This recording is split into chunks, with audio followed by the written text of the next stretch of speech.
5 choses à prendre en compte dans le choix de ton véhicule VTC. Et la 4e chose, force est de constater que beaucoup de chauffeurs passent dessus, ne s'en préoccupent pas, alors qu'il peut vraiment faire une différence dans leur chiffre d'affaires.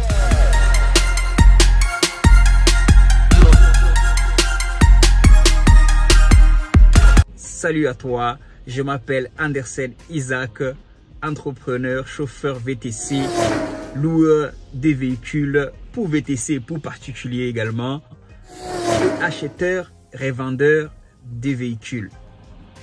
Sans plus tarder, la première chose est tout simplement la marque du véhicule. Oui, nous avons pratiquement aujourd'hui toutes les marques de véhicules qui fabriquent plusieurs modèles des véhicules qui peuvent faire du VTC parce que la gamme s'est élargie à un maximum. Dans toutes les marques de véhicules, tu peux trouver normalement un ou plusieurs véhicules éligibles pour l'activité du VTC. Mais cependant, tous n'ont pas la même efficacité sur la route. Tous n'ont pas le même historique de fiabilité sur la route. C'est pour ça que la marque est très importante. Avant de choisir une marque, prends le temps de te renseigner sur ce qui s'est fait de meilleur. Dans nos vidéos, on en parle et nous sommes beaucoup à parler du sujet.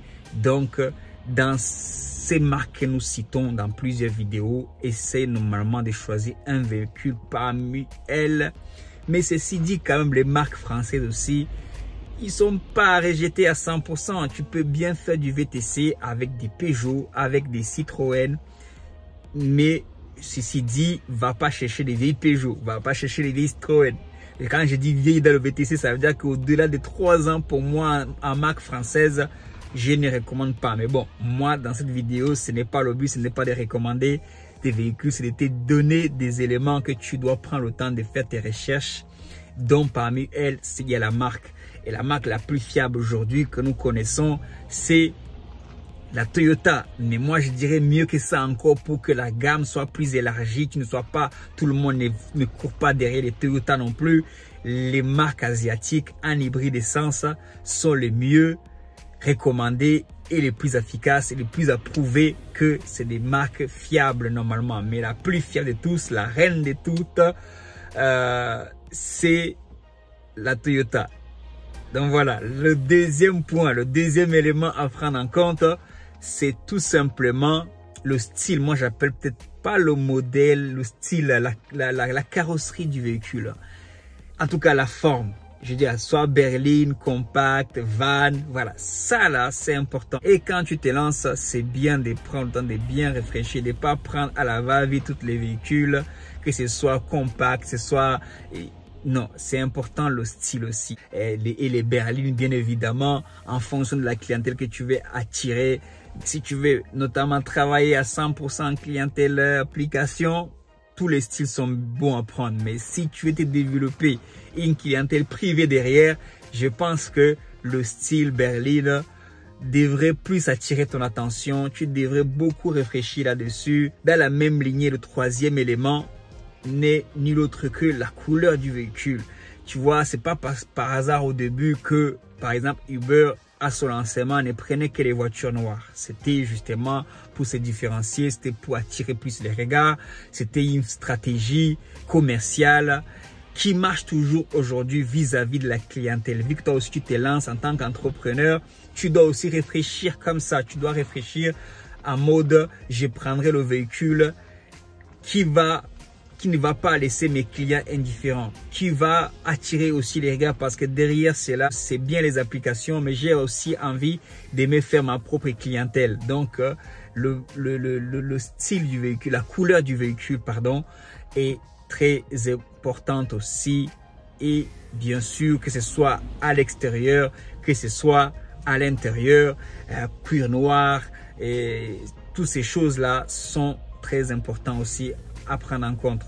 Le 4e élément dont je sais que tu ne penses pas quand tu vas acheter une voiture au début, quand tu es débutant surtout, c'est de choisir un véhicule éligible en gamme confort. C'est souvent des véhicules qui ont moins de 2 ans à confirmer d'ancienneté, ou de 3 ans, je ne sais plus, chez Uber notamment. Bah, la référence c'est Uber, hein, c'est pas qu'on est dans la référence. ce qui garantissent partout où tu es en France, encore à Paris, tu peux te passer des Uber largement, mais je parle, c'est une vidéo que j'ai fait pour toute la France et je suis suivi de partout, donc et je me réfère sur le grand, donc c'est Uber.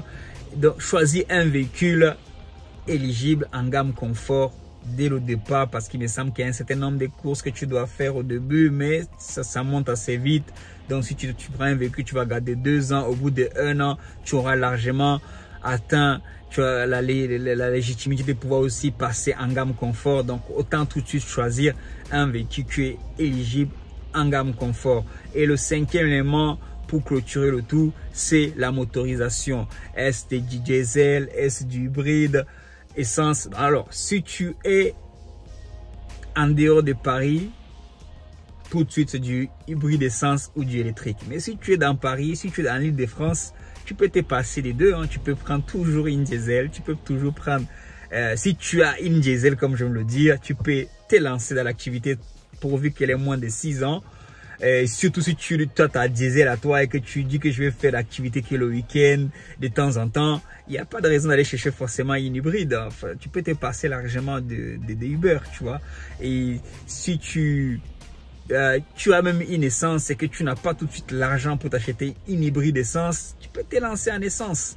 Donc la motorisation, elle est aussi importante. Ou si tu as une opportunité hors du commun, si tu as une offre, par exemple quelqu'un te dit ok, j'ai mon essence, tu me la payes en 3-4 fois, tous les mois tu me donnes 2000 € et elle est à toi, et que tu veux découvrir l'activité sans débourser beaucoup d'argent au démarrage, lance-toi. Même si tu dois te lancer dans une seule application telle que Hitch ou Bolt, Freenow, rien que les trois là, ils prennent encore des essences, ils prennent encore, enfin des diesels, parce que les essences sont pris encore aussi ailleurs. Et donc je pense que la motorisation doit aussi prendre le temps de réfléchir.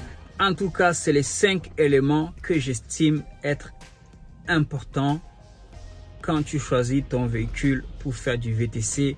Si tu en connais d'autres, n'hésite pas de me le dire dans les commentaires, comme ça moi aussi je m'enrichis comme d'habitude grâce à tes commentaires, grâce à tes suggestions.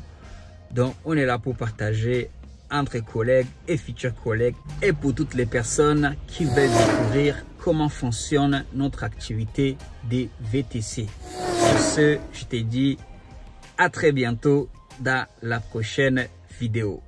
Ciao ciao ciao, bye bye, peace, God bless.